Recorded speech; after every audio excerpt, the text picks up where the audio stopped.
welcome back to a new video on the channel. I hope you're all well. This is the Newcastle v Aston Villa, the preview. It's at St James's Park, 3 o'clock kickoff. And yeah, Newcastle United of late have been smashing teams to pieces, especially at home, where Newcastle United, St James's Park has been an absolute fortress of late. Won beaten in, I think it's since the turn of the year. Since 2022, we are beaten at home. You know, we even drew against Man City not long ago, 3-3. But yeah, Newcastle United on the rise. They've just come off a massive week, winning 2 games and drawing 1. They drew against Manchester United at Old Trafford. They beat Everton, and then they went down to Spurs and beat them 2-1 just last Sunday. So 7 points out of 9. Fantastic week for Newcastle United.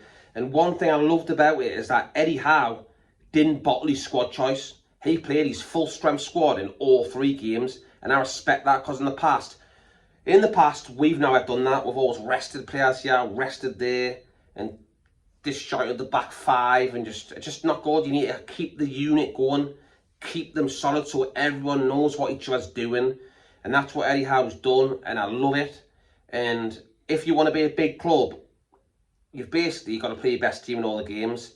You know, you've got to get fit as a fiddle, and we all know we are fit. We are the fittest we've ever been in many, many years, probably decades. We are fit as a fiddle, and that's all because of Eddie Howe. As soon as he came in, and knew, workaholic, works the rosters off. You know, had Steve Bruce, we had no ideas, just absolutely crap tactics, no pressing, just sitting there playing Brucey ball. It was absolutely boring. But now we've got a manager, his philosophy, he likes attacking football, he likes squeezing up, he likes to win the ball high up, get straight at them in transition, and create many chances and score as many goals he can. And it reminds me a lot of the Kevin Keegan days. It's absolutely phenomenal. And yeah, Eddie Howe for me is a breath of fresh air, and I just love him. And I want to be here for forever, I'm honest. Yeah, I'm not bothered about all the big names like Champions League winners and that. I couldn't give a shite, if I'm honest. Eddie Howe's doing an amazing job, and I wouldn't change him for the world. I just wouldn't. I wouldn't.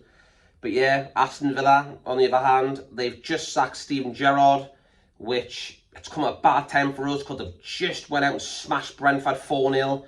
So they'll be coming to St James's Park full of confidence and looking to, continue that on and keep the rich form going for the new manager. And I'm hearing it's going to be Unai Emery, but he won't be in the dugout for the Newcastle match. I wonder why, because I think he's bottled it. That's what I think, because he knows he was linked with Newcastle. He turned it down. He said, oh no, I'm staying out of Villarreal.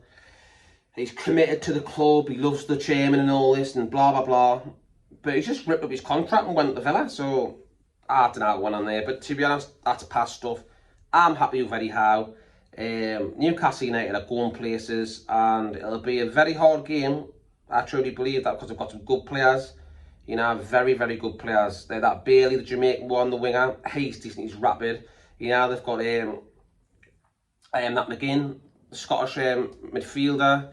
They've also got Ollie Watkins as well. They can score goals. So yeah, they've got good players all over the place, haven't they? So a very dangerous squad. I just hope that Newcastle can continue what they've been doing and playing their football. Don't get too emotionally involved in it, which they won't.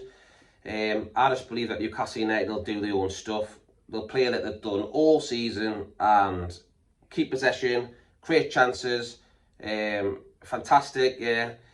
And I'm hearing that Alan St Maximin could make it for the bench as well. So this is absolutely fantastic news. Actually, he's been out injured for a while now. Same as Alexandra Isak. He's still out till I think it's Christmas time, New Year. But it's a good sign if Maximin's back. He'll be on the bench.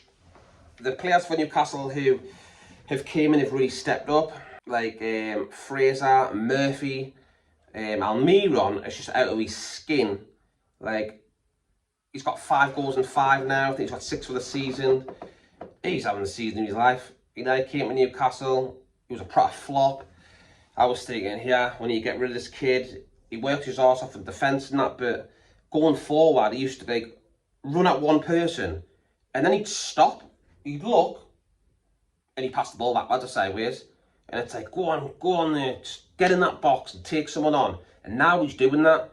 The last game we had against Tottenham, he rinsed that defender. It looks like he's going to cut on the left. He went straight down the side. He wasn't looking for a cross. He was looking at how I'm going to score this bloody goal. And he went in and he hit it right underneath Lloris's arm. And it was a brilliant finish. This player, Almiron, is playing out his skin. This is the player we've saw at Paraguay for years. This is the guy we saw in America at Atlanta. He was on fire. He struggled for 3 seasons at Newcastle United, but he finally seems to be at home and happy and scoring goals. You see the happiness on his face when he scored the goal against Tottenham. The buzz in his eyes. You know, I think he was looking at Willock when he was jumping on someone and they're all celebrating together. Just lovely to see after he's been criticised by that little freak from Man City, that Jack Grealish, you know, saying, oh, like, basically when they had that little celebration when they won the title, Jack Grealish was saying stuff like, oh, you're just playing like a shit Almiron, you know? That was uncalled for, that. Disrespectful, and do you know what it is? Calm as a bitch, and it's biting your arse now, Jack Grealish, because you're the one sitting on the bench. You're the one. How many goals have you got? Is it 1 or something? I thought so. Almiron's got 6, so how's about you play like Almiron, mate? Now the tides have turned. See how you like that. I bet you'd be getting loads of stick online of that. And rightly so. You're eating your words now, aren't you, Jackie boy? Eh? Eating your words. But yeah, going on to the match. 3 o'clock kick-off Saturday. Newcastle United will probably put the same team out. And I'm expecting the same from Aston Villa, if I'm honest. So, there we go, people. A little preview for the match on Saturday. At home at St James's Park.